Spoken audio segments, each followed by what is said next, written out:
Morning, everyone. I'd never gotten to walk on stage to talk show music before, so that was really exciting.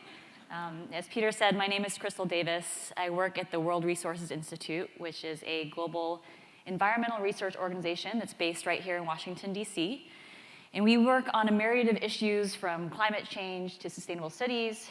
But today I want to talk to you about forests, because I lead an initiative called Global Forest Watch, which, as Peter said, is working to unite technology, transparency, and action to combat deforestation around the world. Do I get my slides? There we go.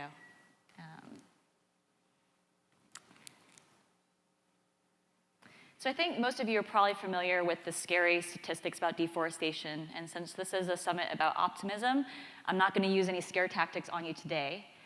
I first learned about deforestation when I was about 9 years old from reading the back of a cereal box. And I wasn't eating organic puffin cereal from Whole Foods back then. Embarrassingly, I think it was actually Frosted Flakes, because I think, as we all know, Tony the Tiger was originally from the Amazon before he got his start in the cereal business. But the point is, these types of statistics and images about global deforestation are actually pretty mainstream. And that's a good thing, because it's prompted people like me to pursue low-paying careers in the conservation field. But what I didn't realize until very recently is that these so-called facts about deforestation that I had read about on cereal boxes and learned about in school are actually more like educated guesses.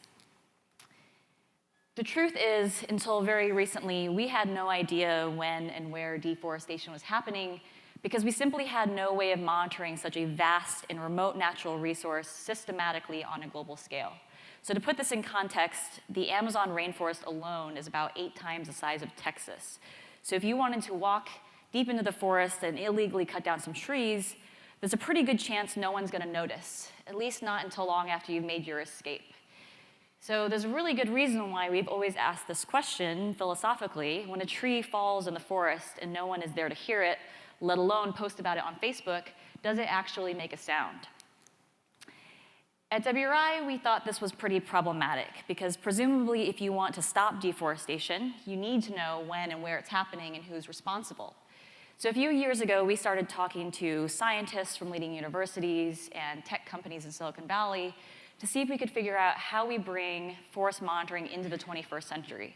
Because after all, we now live in this world of big data and on-demand information. So if I can use my cell phone to see exactly when the next bus is arriving, shouldn't I be able to also monitor deforestation? In reality, it wasn't quite that easy, but to make a very long story short, we worked with the likes of Google and the University of Maryland to bring together the latest advances in remote sensing, cloud computing, and artificial intelligence to create the world's first near real-time global-scale forest monitoring platform.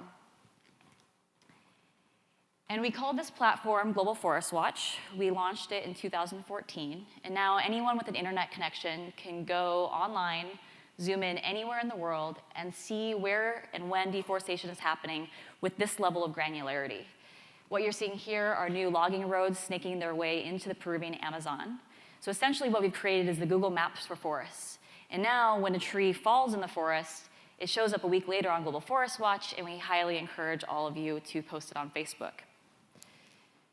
This is just another example. This is what deforestation looks like when it's driven by industrial-scale oil palm plantations in Indonesia. As you might have heard, agricultural expansion is suspected to be responsible for about 70% of deforestation worldwide. And the last example I wanted to show you brings us a little closer to home. So this is a map of DC. The red arrow points to where we're sitting right now. Raise your hand if you live in DC or you know the area pretty well. Okay, good. So I'm going to give you a quiz.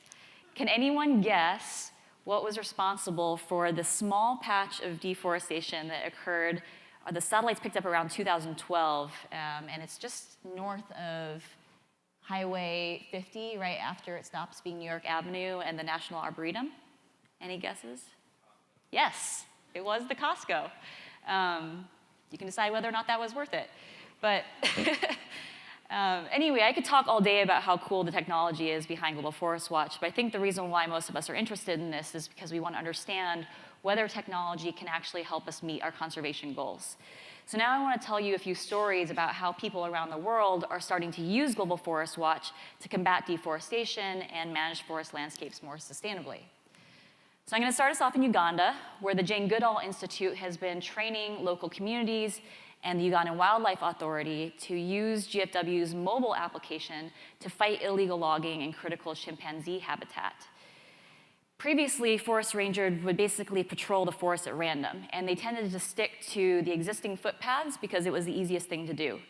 But now with Global Forest Watch, they have very precise information telling them where they should look.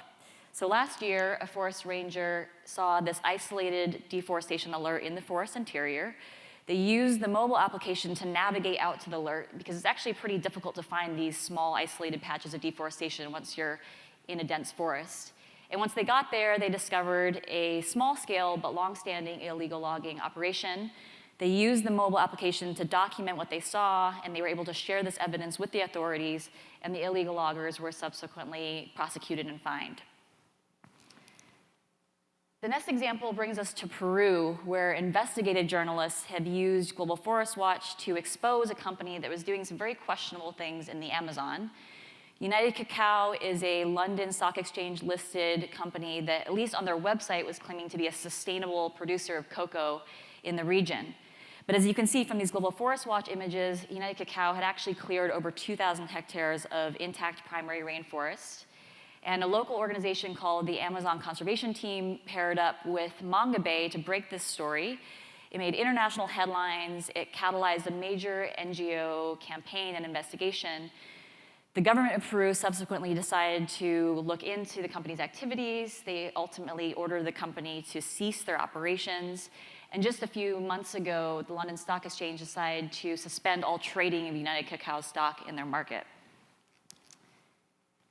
So these types of investigations and campaigns have been putting a lot of pressure on companies to clean up their agricultural supply chains. And in fact, hundreds of global brands over the last few years have made public commitments saying that they're going to eliminate deforestation from the production of key global agricultural commodities like palm oil, soy, beef, and pulp and paper. And many of these companies are now coming to Global Forest Watch to try to figure out where in their vast global supply chains they're most exposed to the risk of deforestation. So interestingly, the same type of technology that has been putting these companies in the hot seat is now actually providing a solution as well. So using special tools that we have developed specifically with and for the private sector, companies like Unilever and Mondelez are now mapping their supply chains, identifying hotspots of deforestation, and then working with their highest risk suppliers to try to prevent future deforestation.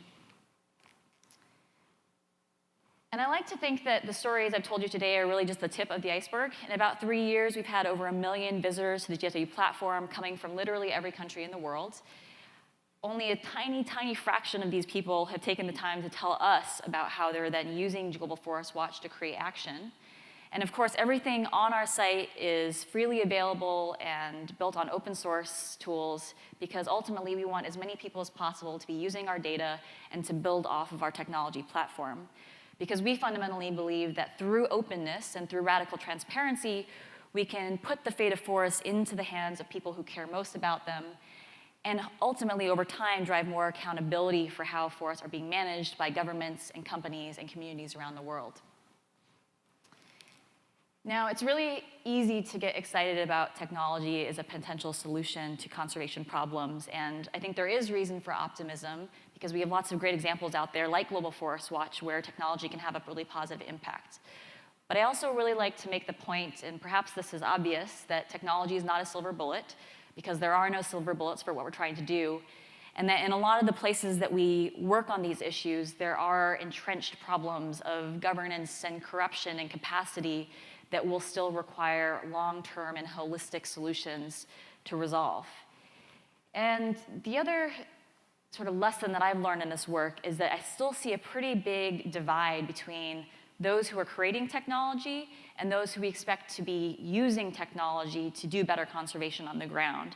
On one hand, we have people talking about APIs and Python language. On the other hand, we have scientists talking about species names in Latin. And until we can get these two groups talking to each other in a common language about what the problem is and what the potential solutions are, we can spend as much money as we want on technology, but the chances that people are actually going to use it are pretty slim. And that brings me to my last point. There's this thing called the Gartner hype cycle for emerging technologies, which I kind of like because it does a really good job of explaining the evolution of Global Forest Watch over the past few years, and it might be helpful for those of you who are thinking about your own technology projects. But it always starts off with a technology trigger. So in our case, this was the breakthrough of real-time forest monitoring using satellites. And then very quickly you proceed to what is known as the peak of inflated expectation. And this is where you convince yourself that your technology is going to solve all of the forest problems and then some. And there's a lot of hype and there's a lot of hope. But pretty quickly you realize that no matter how intuitive your technology solution is, promoting uptake and adoption of a technology is a lot more complicated than you thought. And you end up in what is called the trough of disillusionment. I've been there, and it's really not a pretty place. So first you get kind of depressed, but then you sit back and you start reassessing your strategies and hopefully have some patience, because at least in our case, we did start to see some really interesting use cases of Global Forest Watch emerge. Some of our strategies started to pay off, and with that learning, we were able to refocus our efforts, and now I think we find ourselves in what's called the slope of enlightenment. But I think the big challenge and the million-dollar question for all of us is how we move past the slope of enlightenment to what is called the plateau of productivity. And this is where you see uptake of your technology at scale and hopefully impact on conservation at scale. And to be honest, I don't see a ton of examples of technologies in the environmental field moving to this point. You see it in other sectors, you definitely see it in the private sector, and I think that we need to ask ourselves as a community how we can learn from those experiences to see this happen for our work as well. So I think, the red clock says that I am now done, so I'm gonna leave it at that. Thank you very much for your time today, and definitely check out the platform.